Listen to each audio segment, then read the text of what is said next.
أعوذ بالله من الشيطان اللعين الرجيم بسم الله الرحمن الرحيم الحمد لله رب العالمين وصلى الله على سيدنا محمد وآله الطيبين الطاهرين اللهم صل على محمد وآل محمد وعجل فرجهم. Welcome to our sixth discussion on the series on the Tafsir of Surah Naml, the Holy Quran. We reached yesterday on the story of Sulaiman alayhi salatu wasalam and the huku, the discussion between Sulaiman and the bird, why the bird had become absent, and what news had the bird brought. We mentioned yesterday that one of the key lessons that we can get from this is that even someone who is grand as Sulaiman, who is a prophet of Allah and who is been bestowed by the divine wisdom, can also be in need of knowing and finding out information from a bird. So in order to confirm the news from the hoopoe, Sulaiman alayhi salam decides to write a letter. This letter is very brief, but it's very compact, and Allah subhanahu wa ta'ala has summarized it in this particular surah. That when Sulaiman alayhi salam entrusts Hoopoe with the letter and tells him to take this letter towards Bilqis, when she receives the letter in the court, she says, قالت يا أيها الملأ إني ألقي إلي كتاب كريم. I have received an honorable letter. And this is very important, inshallah, we'll come to in just a moment. إنه من سليمان وإنه بسم الله الرحمن الرحيم. This is from Sulaiman, and surely it is in the name of Allah, the most beneficent, the most merciful. Allah ta'law alayya wa a'tuni muslimin. This is from Sulaiman, and this is in the name of Allah. And it says, do not exalt yourselves and come to me in submission. So we read first of all, Mullah Mohsin Faidh Kashani in Tafsir Safi writes that when she receives the letter, she tells her chiefs, her advisors, that I've received this letter inviting me to believe in God and in Sulaiman as the Prophet. What is it that I should do? Mullah Mohsin Faidh Kashani writes that the reason why she considers it an honorable letter is because that fort or that castle that she was in was secure from all sides.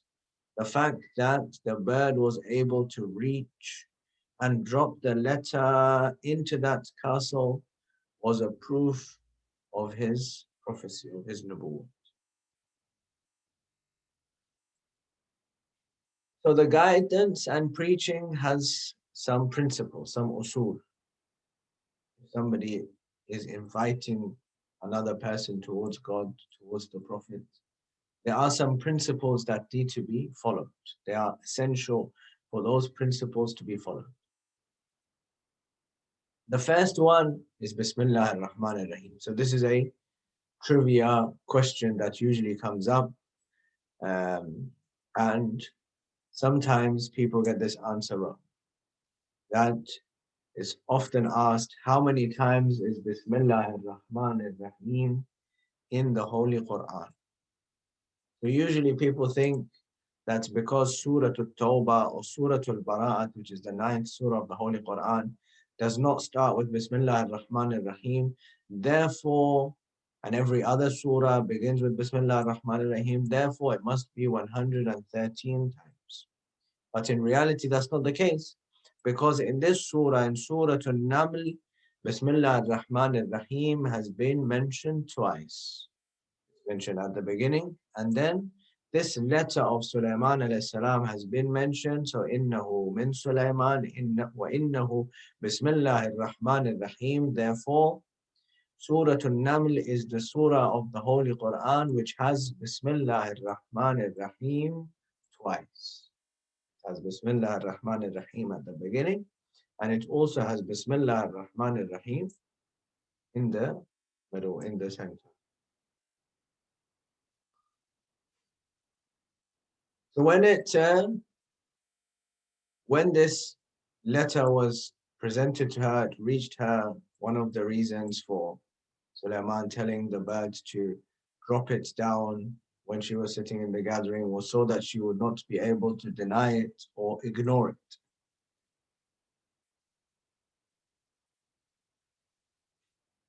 And when she opened it and she read it and was informed of its content, and since she knew of the fame of Sulaiman alayhi salam, therefore she considered his letter deeply, and then she consulted with her chiefs, she consulted with her advisors as to what should she.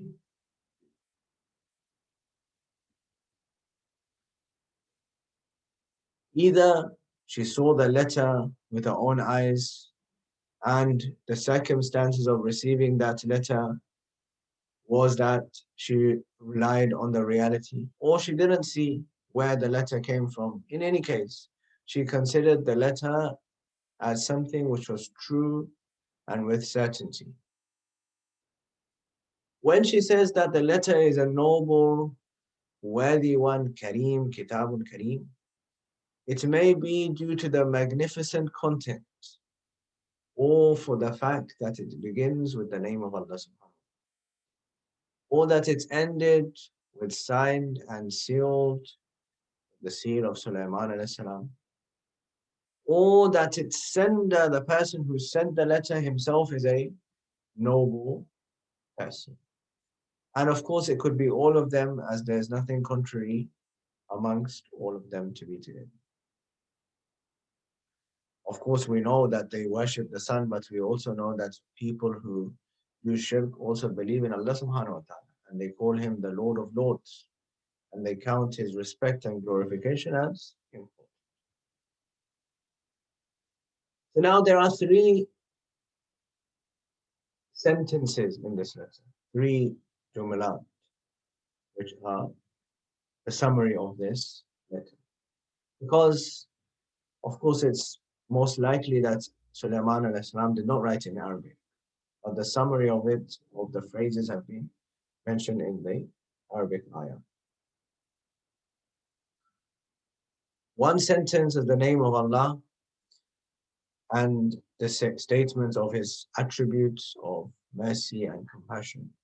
The second sentence is a recommendation for controlling the desires and not considering oneself to be superior to others. And the third one is to submit to the truth.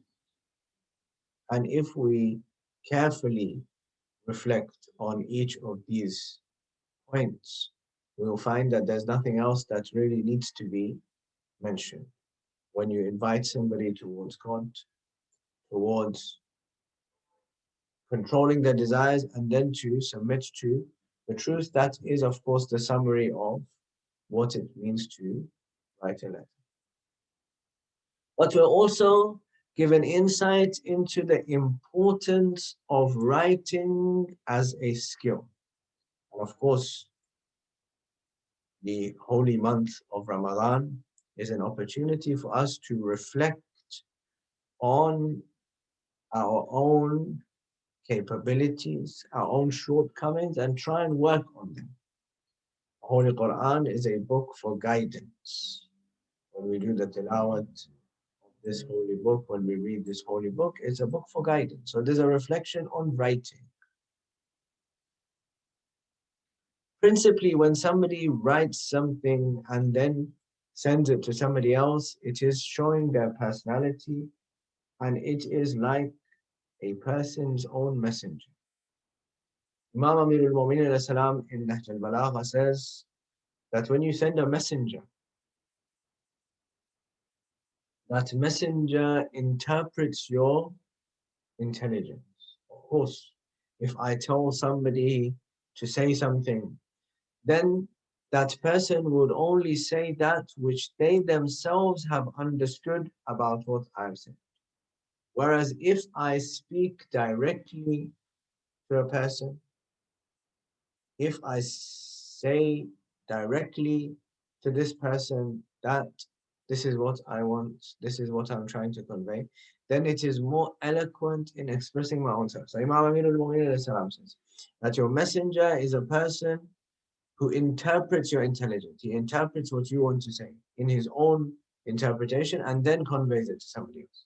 Whereas when you write a letter, it is more eloquent in expressing your true reality and your true self.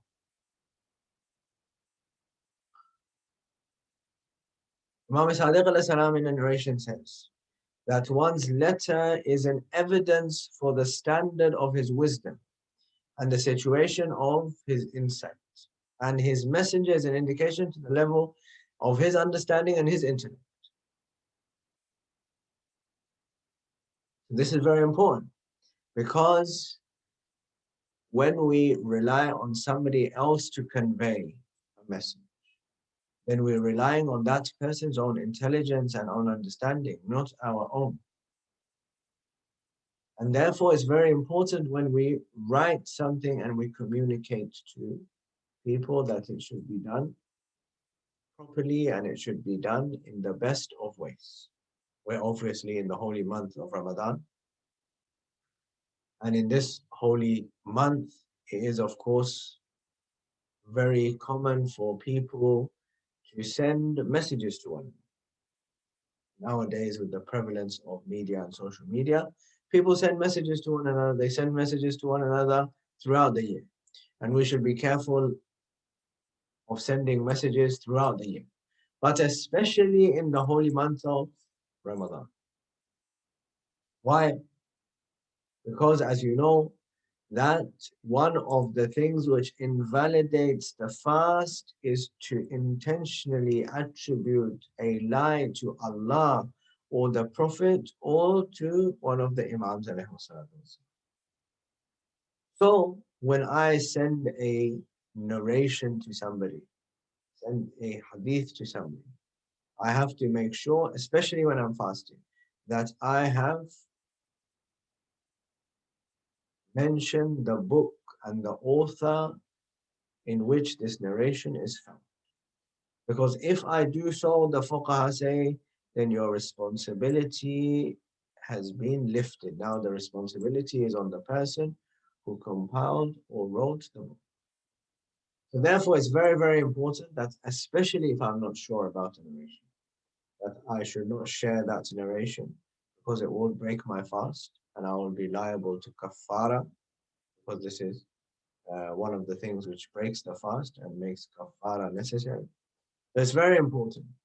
And it's very important that I try and bring in the habit of writing things my own self rather than sharing things from other people.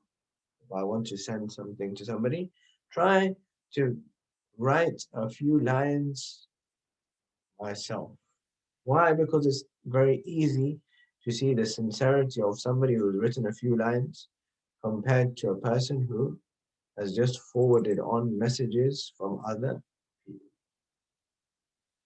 And as far as coming to letters and replying to letters, and of course this will apply to email or will apply to messaging as well, that answering a letter is necessary, Imam Sadiq alayhi salam says, in the same manner that answering a salam is necessary. So we should consider this to be something significant and important and not leave the matter lightly. We should not consider this to be something which is light and not significant. So now here she asks the her advisors about what should she do. So she received the letter. She has the letter of Sulaiman alayhi salam in her hand, and now she asks her advisor. She says, قالت يا أيها الملأ أفتوني في أمري ما كنت قاطعا أمرا حتى تشهدون. قالوا نحن أولو قوة وأولو بأس شديد والأمر إليك فانظري ماذا تأمرين. She says, "Oh my chiefs, all my advisors, give me advice in this matter. I don't decide a matter without your advice." So they say that we are the possessors of strength and the possessors of mighty prowess. But the command is yours. The decision is yours. So see whatever you command. In the book Ikmaluddin of Shaykh Saduq, he writes that Ulu Quwwatin, which is referred to in this verse, is the army which will appear with the 12th Holy Imam Ajjalallahu Ta'ala Farajul Sharif, and it will be an army of no less than 10,000 people.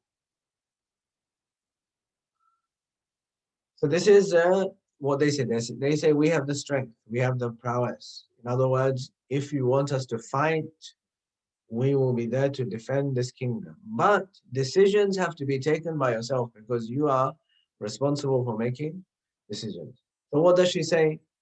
So she says, قالت إن الملوك إذا دخلوا قرية أفسدوها وجعلوا عزة أهلها أذلة وكذلك يفعلون وإني مرسلة إليهم بهدية فناظرة بما يرجع المرسلون.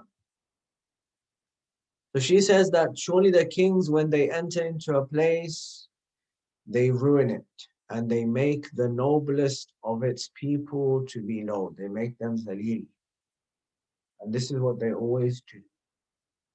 They take the highest people from that society and they make them low and they make them zalil. So what does she do? So she says that surely I'm going to send a hadiyah, a present to him, a gift to him. And I will see to see what answers do the messengers bring back. So inshallah we'll pause here and then we'll continue from here tomorrow. Bismillah ta'ala. That in Tafsir of Ali ibn Ibrahim al-Qummi, we read that she says that if he is from God, then we can't get success over him. We will not be able to be successful. But if he is just a king, then he will accept our gift and we will get control over him. So she sends a box of pearls to him and she asks that he should pierce it without any metal or fire. Therefore, now of course, these are the ways to pierce something, either with metal or with fire. She says you will have to do something neither with metal nor with fire. So Hazrat Sulaiman alayhi salam instructs one of the insects to pierce it with a thread. And that insect passes the thread through the pearl and pierces it. So here, Allah subhanahu wa ta'ala gives us insights that yes, Bilqis also realizes, but she also wants to know, is he a prophet or is he not a prophet? Is he just a king? So therefore she sends this gift and sees how does Sulaiman alayhi salam react. When he reacts in this way, then they see the response from Sulaiman alayhi salam and then the coming of Bilqis. Inshallah, bi'idhnillahi ta'ala, we'll continue this from this ayat onwards, ayat number 36. Tomorrow, bi'idhnillahi ta'ala. Wassalamu alaikum wa rahmatullahi wa barakatuh.